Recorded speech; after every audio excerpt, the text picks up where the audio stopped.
नमस्कार दोस्तों, आप हैं अपने दोस्त आरजे ज़ीशान के साथ। ढेर सारी बातें हमेशा आपके साथ चलती रहती हैं। आज एक और ख़ास मेहमान हमारे स्टूडियो में जुड़े हैं, अनिल माथुर जी, जो कि ग्रुप डायरेक्टर हैं रिटायर्ड इसरो से, अहमदाबाद से। साथ ही साथ अपना एक वेंचर भी उन्होंने चालू किया है, उसमें वो मैनेजिंग डायरेक्टर हैं, इंडियन स्पेस इंडस्ट्री एग्ज़िबिटर अहमदाबाद में।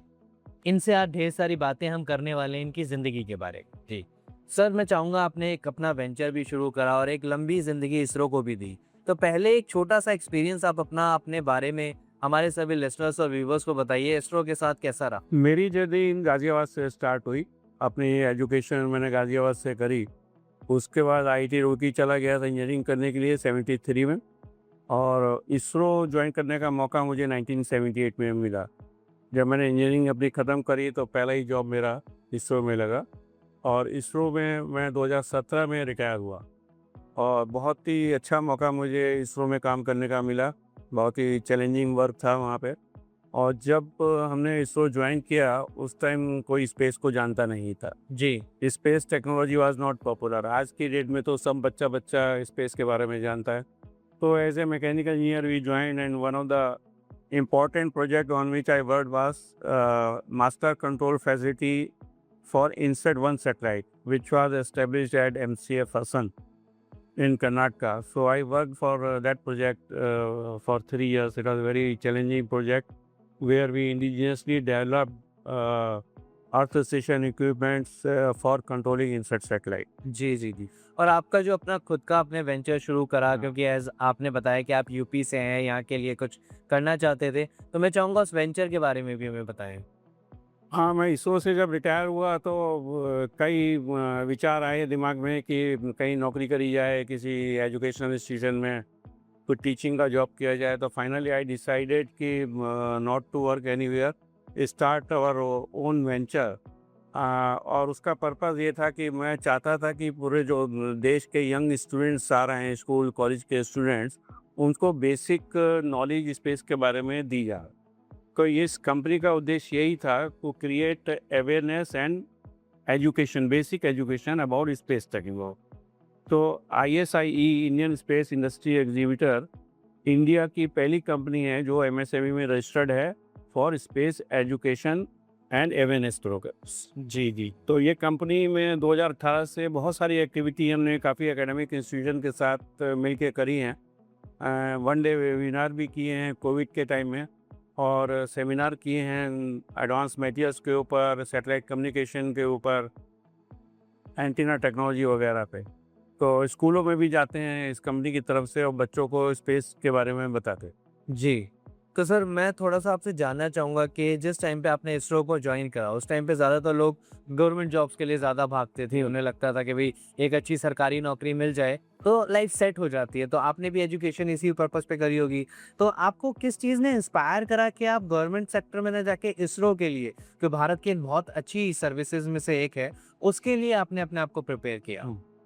जिस टाइम मैंने इंजीनियरिंग करके बाहर निकला उस टाइम प्राइवेट कंपनी बहुत कम होती थी, और जैसा आपने कहा कि सब लोग गवर्नमेंट जॉब की तरफ ही जाते थे। जी। तो मैंने इनिशियली CPWD ज्वाइन किया, करीब 6 महीने वहाँ पे काम किया। बाद में मेरे को इसरो का ऑफर आ गया। ISRO was not that much famous जितना कि आज फेमस है। लोग जी। जानते ही नहीं थे इसरो क्या है, because it was a central government department, और क्लास 2 की पोस्ट थी वहाँ पर। तो उसमें अप्लाई किया था, सिलेक्शन हो गया बेस्ड ऑन द इंटरव्यू। जी, जी। और उसके बाद में हम जब इसरो ज्वाइन कर लिया तब हमें सीखा स्पेस के बारे में। अरे वाह! क्या बात है। तो अभी आपने जैसे कहा कि अभी ग्लोबली फ़ेमस है हाँ। और बहुत अच्छा नाम हाँ। हमारे इसरो का है। तो एक टर्निंग पॉइंट क्या है इसरो का कि आज सब लोग इसरो को जानते हैं? ऐसे कौन-कौन से प्रोजेक्ट्स हैं जो इसरो कर हम्म। पाया है सक्सेसफुली? देखिए, इसरो का जो स्टार्टिंग है डॉक्टर साराभाई ने इंडिया में किया था 1962 में। जी। तो 62 से लेके तक लगभग 60 साल में इसरो ने काफ़ी जो होमवर्क किया है, जिसको कहते हैं बेसिक वर्क किया है इसरो के बारे में, उसका फल आज हमको मिल रहा। और वो जो रिजल्ट्स हमारे अब आए हैं 60 साल की मेहनत के बाद में, उससे हमारी जो नेक्स्ट जनरेशन जो भी आ रही है उसको बहुत फ़ायदा होने वाला है। जी, जी, जी, जी, जी। तो जैसे हमने ये प्रोजेक्ट्स किए, सबसे ज़्यादा हम लोगों को मान्यता मिली चंद्रयान-3 प्रोजेक्ट में। चंद्रयान-3 में जब पहली बार सक्सेसफुली आपने चंद्रमा के ऊपर अपना रोवर उतारा वहाँ पे, और उसके बड़े अच्छे फोटोग्राफ आ रहे हैं, बहुत अच्छे डेटा हुआ। फिर इंडिया ने सबसे पहले पता लगाया कि चाँद पे पानी भी है, बर्फ़ की फॉर्म में, जो कि पूरे वर्ल्ड में किसी ने उस चीज़ को नहीं पता किया। तो उसके बाद जो हमारे उससे पहले मार्स ऑर्बिटर मिशन हमने किया था, उसमें भी फर्स्ट टाइम में, फर्स्ट अटेम्प्ट में इंडिया को सक्सेस मिली। जी। और वो बहुत ही लो कॉस्ट में किया। जितना पैसा दूसरे कंट्रीज़ ने खर्च किया उसके ऊपर, इंडिया ने बहुत कम कॉस्ट में वो मिशन पूरे किए। तो ये 2 मिशन इंडिया के वो रहे, जिसमें इसरो को इसरो के सभी इंजीनियर्स को क्या, देश के हर एक नागरिक को बहुत मान्यता पूरे देश वर्ल्ड में मिली है। अब कोई भी आदमी कहीं बाहर जाता है तो उसको थोड़ा रेस्पेक्ट से देखते हैं। इसरो के इंजीनियर कहीं जाते हैं, उन्हें पता लगता है इसरो का इंजीनियर है, तो काफ़ी रेस्पेक्ट हम लोगों को वहाँ मिलती। मिलती है। जी, जी, जी। तो ये 60 साल की जो मेहनत की इसरो ने, उसका रिजल्ट अब। तो सर जैसे आपने कहा कि ये 60 साल में मेहनत करके आने वाली जनरेशन के लिए बहुत ईज़ी हुआ है। यस, बहुत ईज़ी हो गया है। जी। हाँ। तो कौन-कौन से करियर ऑप्शंस हैं हमारे स्टूडेंट्स हाँ। के लिए और रिसर्चर्स के लिए? अब इस समय स्पेस के अंदर बहुत सारे ऑप्शंस ओपन हैं। एकदम हर एक आदमी इसरो के बारे में जानता है। इसके अंदर टीचिंग का करियर बहुत अच्छा है, रिसर्च का करियर बहुत अच्छा है, मटेरियल्स के अंदर आप बहुत अच्छा काम कर सकते हैं। जो अपकमिंग फील्ड है, जैसे space economics, space commerce, space tourism, ये सब फील्ड हैं जिसमें नए बच्चे आजकल जाना चाहते हैं, काम करना चाहते हैं। अब स्कूल के आप किसी भी बच्चों को बात करेंगे, वो एस्ट्रोनॉट बनना चाहता है। तो एस्ट्रोनॉट बनने का जो पहले तो एक सपना ही रह जाता था, और अभी रिसेंटली हमारा शुक्ला जी ऊपर होके आए हैं। जी, जो जी, हाँ, जी। अमेरिकन मिशन में। तो यूपी के ही रहने वाले हैं, लखनऊ के, जो कि एक एयरफोर्स पायलट हैं। उनको ये मौका मिला वहाँ जाने का। उससे पहले राकेश शर्मा गए थे, जिनको रशिया ने वहाँ पे भेजा था। तो बहुत अपॉर्चुनिटीज़ ही हैं, बच्चे वहाँ जाके स्पेस में, स्पेस स्टेशन में जाके रिसर्च कर सकते हैं अलग अलग टॉपिक के ऊपर। तो इसरो अपना जो आगे आने वाले मिशन हैं उसमें 2047 से पहले हमारा अपना स्पेस स्टेशन ऑर्बिट में होगा। और हम लोग चाँद पे भी जाने की तैयारी कर रहे हैं। चाँद को और गहराई से स्टडी करने का प्रोग्राम है, और हमारे एस्ट्रोनॉट चाँद पे जाएंगे, वहाँ रहेंगे। तो वो सब प्रोग्राम हैं जिसमें जो नई जनरेशन के जो बच्चे आ रहे हैं हमारे, उनके लिए बहुत अच्छा स्कोप है। जी। और मैं थोड़ा जानना चाहूँगा कि आपने इतने सारे प्रोजेक्ट्स करे, तो मैं चाहूँगा थोड़े आप 1-2 प्रोजेक्ट्स के हमें नाम बताएँ और सबसे ज़्यादा क्लोज़ कौन-सा ऐसा प्रोजेक्ट आपके रहा, जो बहुत क्लोज़ था आपके दिल के? इसरो में 40 साल में रह के हमने बहुत सारे प्रोजेक्ट्स किए, जिसमें सैटेलाइट कंट्रोल स्टेशंस के प्रोजेक्ट थे, सैटेलाइट स्पेसक्राफ्ट के प्रोजेक्ट्स थे। और सबसे जो इंटरेस्टिंग प्रोजेक्ट जिसमें मुझे बहुत कुछ सीखने को मिला, वो था मास्टर कंट्रोल फैसिलिटी हसन।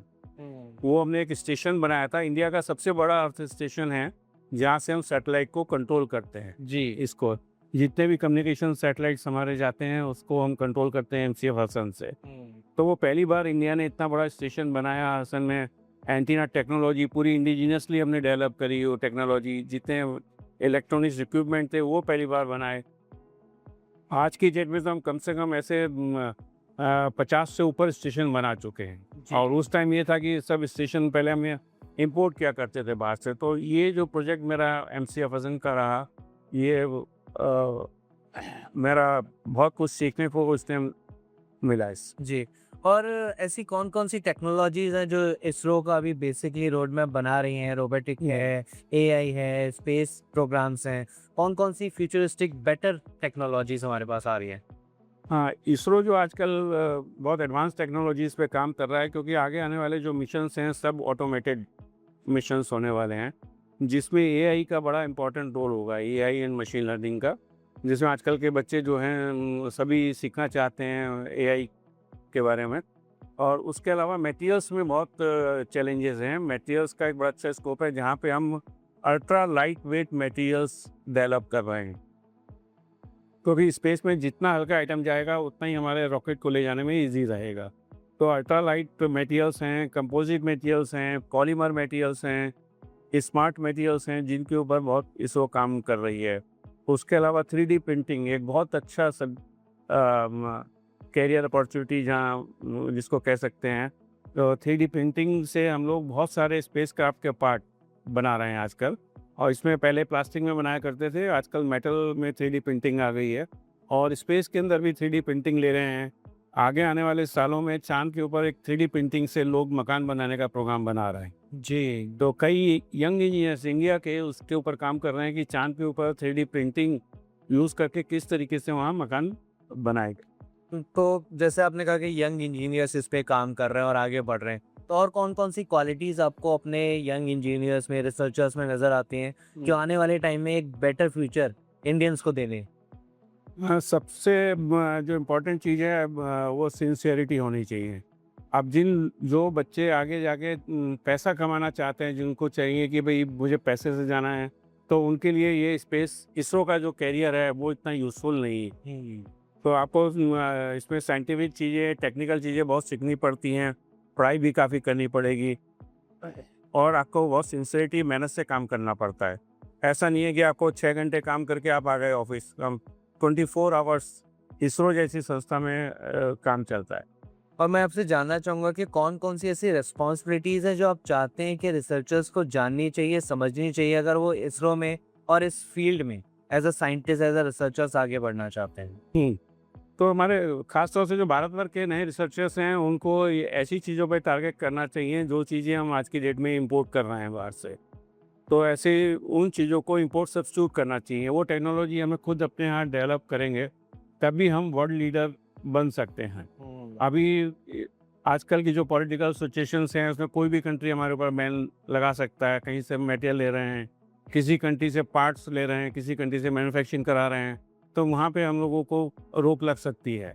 तो ये रिसर्चर्स को ऐसे टॉपिक के ऊपर काम करें कि जो इम्पोर्ट सब्स्टिट्यूट हो गए, हमें कोई चीज़ इम्पोर्ट ना करनी पड़े। और इंडिया का जो ग्रोइंग इकोसिस्टम है, वो उसमें स्टार्टअप्स और प्राइवेट कंपनीज़ किस तरीके से अपना रोल प्ले कर रही हैं? हाँ, अब ये आपने बहुत अच्छा सवाल पूछा है। आज की डेट में स्टार्टअप को इसरो और गवर्नमेंट ऑफ इंडिया बहुत एनकरेज कर रही है। तो लगभग 450 स्टार्टअप रजिस्टर हो चुके हैं इन स्पेस के साथ। इन स्पेस एक संस्था है भारत सरकार की, जो इसरो और स्टार्टअप के बीच में काम करती हो उनको। तो 450 रजिस्टर हो चुकी हैं और उनको काफ़ी सपोर्ट भारत सरकार की तरफ से दी जा रही है। गवर्नमेंट ने 1000 करोड़ का बजट इन स्टार्टअप के लिए रखा है कि उनको उससे हेल्प की जाएगी और ये स्टार्टअप जो हैं बहुत अच्छा काम कर रहे हैं। इनमें से अभी जैसे आपने रिसेंटली देखा होगा, ध्रुवा एरोस्पेस है, हैदराबाद बेस्ड कंपनी है, बड़ा अच्छा रॉकेट्स बना रहे हैं, प्राइवेटली डेवलप कर रहे हैं रॉकेट्स। तो ऐसी जब प्राइवेट कंपनी आएंगी इंडिया के अंदर, ये यंग बच्चे मेहनत करेंगे, तो डेफिनेटली हम लोग वर्ल्ड लीडर बनेंगे इसमें। बिल्कुल। तो सर एक क्वेश्चन मैं और आपसे जानना चाहूँगा as you are present today at IPEC Indraprastha engineering college.